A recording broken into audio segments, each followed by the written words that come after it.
kasaysayan ng taong 2010 sa mundo ng football sa bansa.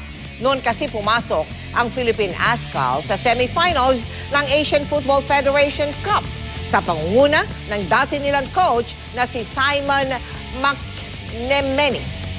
Ano na ang nangyari kay Coach Simon? Paki-time out muna tayo kay Chino Trinidad.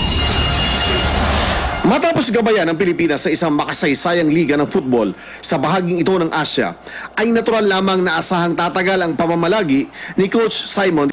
Ngunit dahil sa technicality, ang kakulangan ng coaching credentials at sa kanyang murang edad na 32 ay pinakawalan ang arkitekto ng pag-angat ng Ascals noong magtapos ang 2011. 5 taon ang nakalipas at ang kanyang dating mga inaalagang Philippine Ascals ay nakaabot na ng 124th sa world rankings. Tahimik na nakabalik sa bansa ang orihinal na coach ng pambansang koponan bilang bahagi pa rin ng sport na kanyang minamahal. To be able to come down and see this much interest in football compared to the last time, but now there's genuine interest in football. Nakapagbigay na siya ng titulo sa kanyang local team ng Meralco Sparks na kanyang ginabayan patungo sa kauna-unahang titulo nito sa United Football League.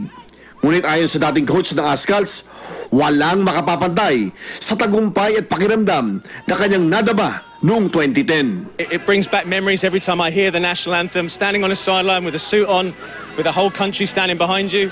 Ngayong nakabalik na siya, ay hindi maiwasan ni Coach Simon na mangarap na isang araw ay mabibigyan siya ng pagkakataong manilbihan muli para sa pambansang koponan.